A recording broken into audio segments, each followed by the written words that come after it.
Cooler ہوتے تھے اس زمانے میں. ایک بہت بڑے عالم وہ رمضان میں نظام الدین پہنچے, سوچے کہ یہاں تو افطاری کا دسترخوان بڑا بہترین ہوگا, رات کا کھانا بھی بڑا بہترین ہوگا, مرکز ہے پوری دنیا کا. تو دسترخوان پہ بیٹھے افطاری میں تو گولر کہا ٹھیک ہے ابھی گولر سے افطاری کر لیتے ہیں, عشاء کے بعد تو کھانا ملے گا ہی. عشاء کے بعد بھی دسترخوان بچھا وہی گولر, سحری میں وہی گولر, جب میں پڑ گئے. پوچھا مولوی الیاس سے, تو مولوی الیاس نے کہا ہماری تو سحری بھی گولر افطاری بھی گولر.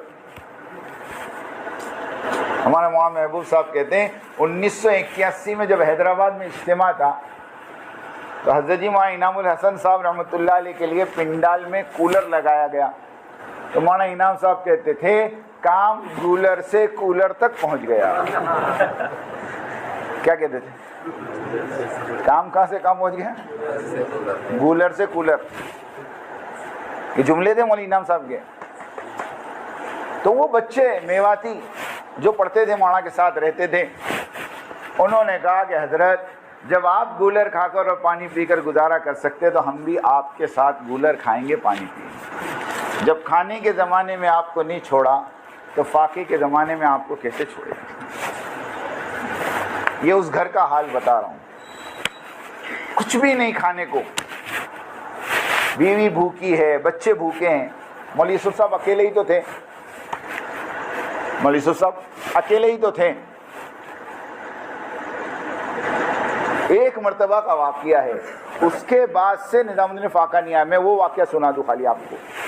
ایک مرتبہ کا واقعہ ہے کہ جماعت کھانا کھائی, ان کو کیا تکلیف ہوگی, جماعت کھانا کھائی, جماعت کھانا کھائی, پلیٹ میں تھوڑا کھانا بچ گیا.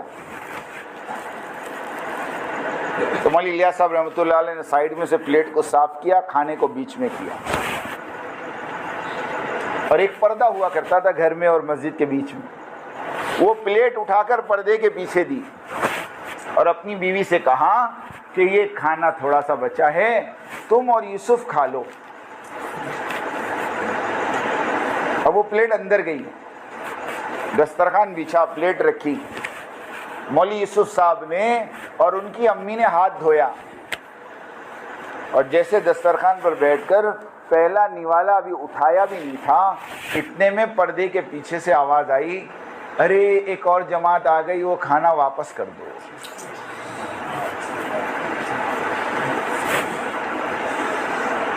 ماں نے مولوی یوسف کا ہاتھ وہیں روک دیا کہ بیٹا رک جا, اور اٹھا کے وہ پلیٹ دے دی. اب بچہ تو بچہ ہوتا ہے نا. مولوی یوسف رونے لگے, مولوی یوسف صاحب چھوٹے سے تھے, رونے لگے. مولوی الیاس کو پتہ چلا تو مولوی الیاس صاحب رحمۃ اللہ علیہ کو پتہ نہیں کیا ہوا, وہ اپنے کمرے میں گئے اور دروازہ اندر سے بند کر دیا, دروازہ اندر سے بند کر دیا. اور 20 منٹ یا آدھا گھنٹہ کچھ اندر کیا معلوم کیا کیا. اس کے بعد دروازہ کھول کے جب باہر آئے تو اپنی بیوی سے اور بیٹے یوسف سے اور اپنے ساتھیوں سے کہا کہ آج کے بعد اس چار دیواری میں قیامت تک فاقہ نہیں آئے گا. میں نے اپنے رب کو منوا لیا. یہ وہ ہستیاں ہیں, یہ وہ ہستیاں ہیں.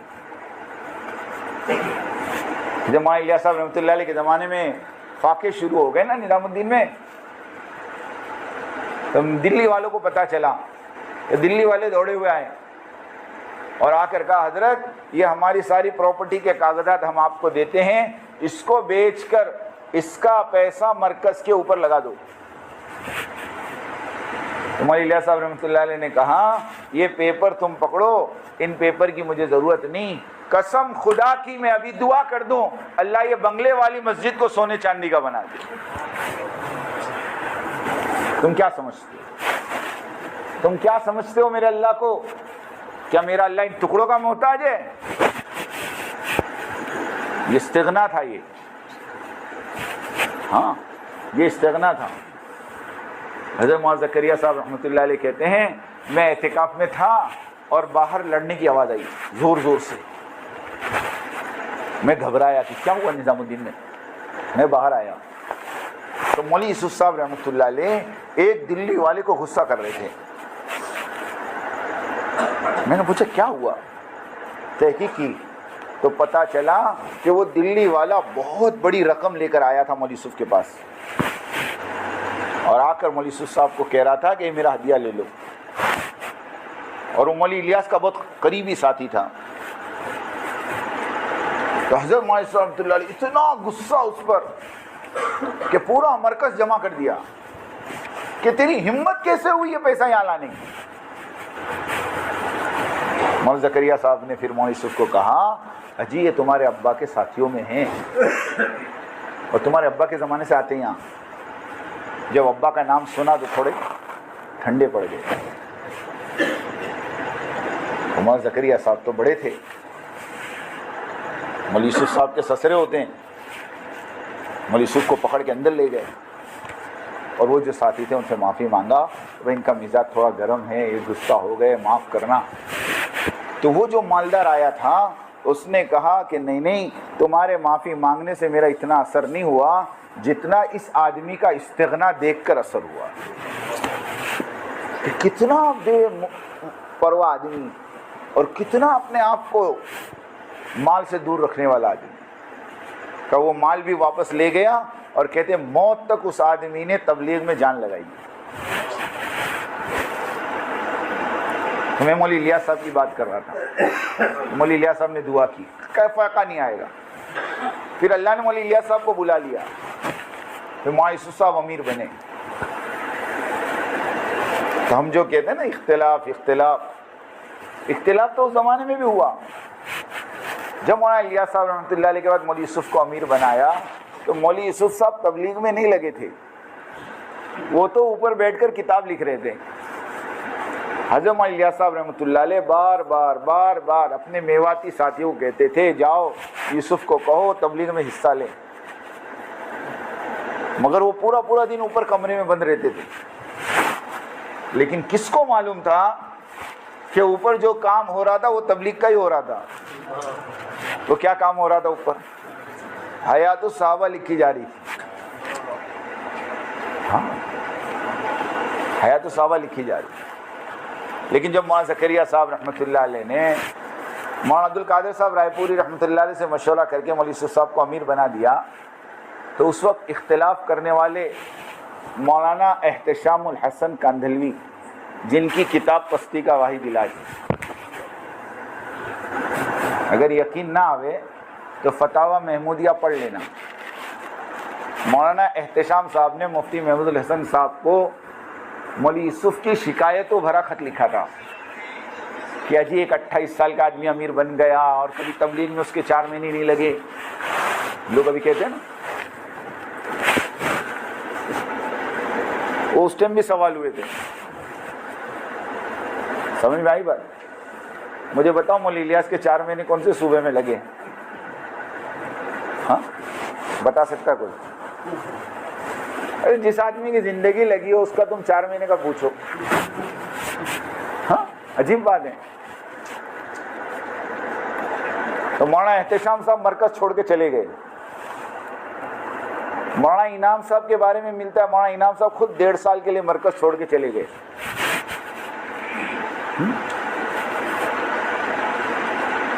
لیکن یہ مخلصین تھے، ان کو اختلاف تھا، مخالفت نہیں تھی.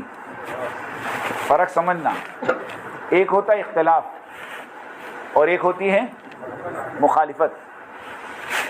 اور مخالفت جو کرتا ہے وہ محروم ہوتا ہے. ہاں مخالفت جو کرتا ہے وہ محروم ہوتا ہے. شیطان نے آدم کی مخالفت کی تھی علیہ السلام، اس لیے توبہ کی توفیق نہیں ہوئی. اس کو اختلاف نہیں تھا، اس کو مخالفت کی کہ میں 6 لاکھ برس اللہ کی عبادت کی، میں اتنا بڑا عابد، اور مجھے چھوڑ کے اللہ یوں کہے انی جاعل فی الارض خلیفہ، کہ زمین کا خلیفہ میں انسانوں کو بناؤں. یہ ہے کون میرے سامنے کا بچہ ابھی پیدا ہوا، ابھی پتلا بنا. میں 6 لاکھ برس سے آسمان میں ہوں، میں آگ سے بنا، یہ مٹی سے بنا. جیسے ابھی لوگ کہتے ہیں نا ہماری گود میں کھیلا ہے، تو گود میں کھیلا ہوا بڑا نہیں ہو سکتا؟ نہیں، سوچنے کی بات ہے نا، ارے سوچنے کی بات ہے۔ ایک مدرسے کے محتمم صاحب نے مجھے بلایا، سننا، جب اختلاف شروع ہوا مجھے کہا حافظ صاحب ایک بات بتاؤ۔ میں کہا بولو، کیا مسئلہ ہے؟ انہوں نے ایک دم انجان بن کے پوچھا، جانتے تو سب ہے لیکن وہ مجھے دیکھنا چاہتے تھے کہ کیا جواب دیتا ہے، کہ کیا مسئلہ ہے یہ؟ میں نے کہا کچھ بھی نہیں۔ تو کیا بات کرتے رہے، اتنا مسئلہ پوری دنیا میں چل رہا ہو، تم کہتے کچھ نہیں۔ میں کہا حضرت ایک بات بولوں؟ بولے ہاں۔ میں کہا مسئلہ صرف یہ ہے کہ قاری طیب صاحب رحمۃ اللہ علیہ کا جب دیوبند میں انتقال ہوا تو ان کے بیٹے کو دارالعلوم دیوبند میں اہتمام کے لیے بلایا، تو وہ مدرسہ چلاتے تھے حیدرآباد میں، مولانا قاسم نانوتی کے لڑکے۔ تو انہوں نے کہا کہ چونکہ میں میرا مدرسہ چلا رہا ہوں، یہ مدرسہ چھوڑ نہیں سکتا، البتہ میرا لڑکا ابھی فارغ ہوا ہے، 2 سال ہوئے ہیں، نام طیب ہے، اگر تم کہو تو میں مولوی طیب کو بھیجوں۔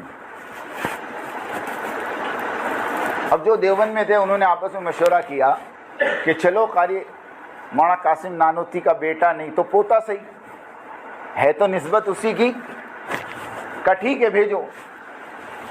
اب جب وہ قاری طیب صاحب حیدرآباد سے نکل کر دیوبند پہنچے تو ان کی عمر کتنی تھی معلوم ہے؟ 25 سال۔ کتنی تھی؟ 55 سال یہ محتمم رہے۔ کتنے سال؟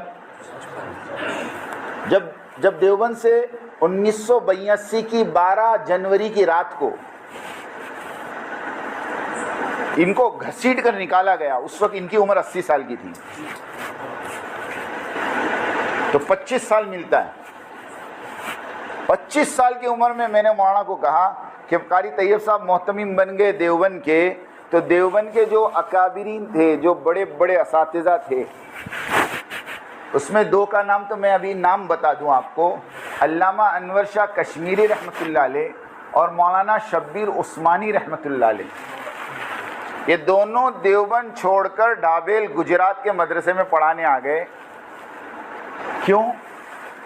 کہ یہ بچہ محتمم بن گیا، اب ہم یہاں نہیں رہ سکتے۔